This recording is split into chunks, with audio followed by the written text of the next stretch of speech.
அனைவருக்கும் வணக்கம். இன்று யோகா பகுதியில் நம்ம பார்க்கக்கூடியது வந்து யோக முத்ரா படோட்டாசனா வந்து பார்க்க போகிறோம். அதுக்கு முன்னாடி யோக முத்ரா வந்து எப்படி பண்ணுறதுன்னு பார்க்குறோம். அது வந்து அமர்ந்த நிலையில் வந்து பண்ணுற மாதிரி இருக்கும். யோக முத்ரா படோட்டாசனா நின்ற நிலையில் பண்ணுற மாதிரி இருக்கும். அது எப்படி பண்ணுறதுன்னு வந்து நம்ம பார்த்துடலாம். யோகா முத்ரா ஆசனாக்கு முதல்ல வந்து வஜ்ராசனால உட்காந்துடணும். வஜ்ராசனாலேருந்து உட்காந்துட்டு நம்ம கைகள் ரெண்டுமே பின்னாடி கொண்டு போயிட்டு கோத்துட்டு அப்படியே முன்னோக்கி வந்து குனியும் போது அந்த கைகளை வந்து நம்ம மேலே தூக்குற மாதிரி இருக்கும். இப்படி கைகளுமே கொண்டு போயிட்டு ஒவ்வொரு கையாக கொண்டு போய் பின்னாடி வந்து கோத்துட்டு நம்ம தோள் பட்டி பின்னோக்கி வந்து இப்படி சுழற்சி செஞ்சுட்டு அப்படியே வந்து முன்னோக்கி வந்து குனியப்போம்.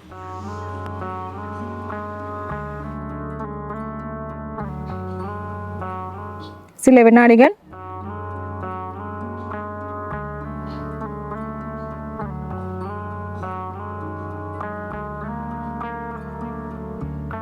தளர்த்திக்கலாம்.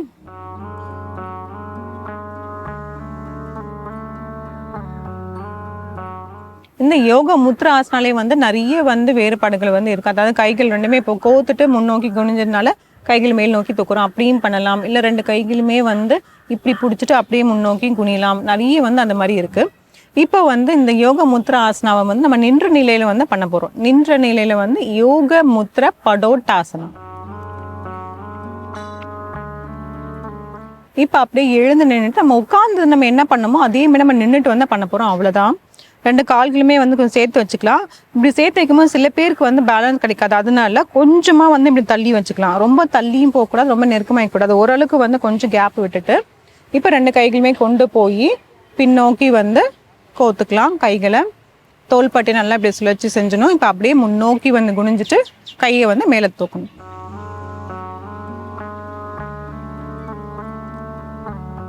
நெற்றி பகுதி எந்த அளவுக்கு போதும் நான் அது வரைக்கும் நல்லா உள்ளே கொண்டு போகணும்.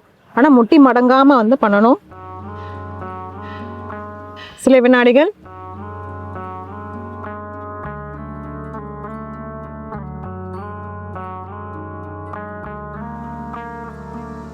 தளர்த்திக்கலாம்.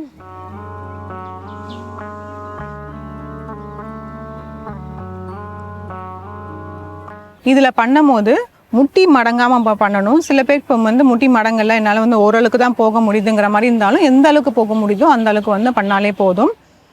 இது பண்ணும்போது பார்த்தீங்கன்னா நம்மளோட ஆம்ஸ்ட்ரிங் மசில்ஸும் அதுக்கப்புறம் காஃப் மசில்ஸுமே வந்து நல்லாவே வந்து ஸ்ட்ரெச் ஆகும். அதேமாதிரி ரத்த ஓட்டம் வந்து நல்லாவே வந்து நம்மளுக்கு முகத்துக்கு வந்து நல்லாவே வந்து போகும்.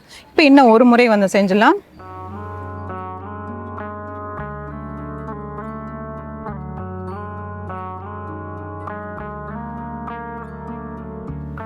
சில வினாடிகள்.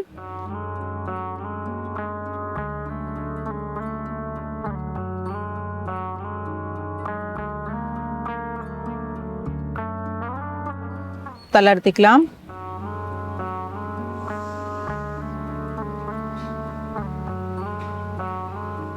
இந்த ஆசனா செய்யறதுனால நம்ம கால்களுக்கும் சரி நம்மளோட தோள்பட்டைகளுக்கு கைகளுக்கு வந்து ரொம்பவே வந்து நல்லாவே வந்து ஸ்ட்ரென்த் நம்ம கிடைக்கும். ஸோ இந்த ஆசனம் செஞ்சு பாருங்க. மீண்டும் அடுத்த பகுதியில் சந்திக்கலாம்.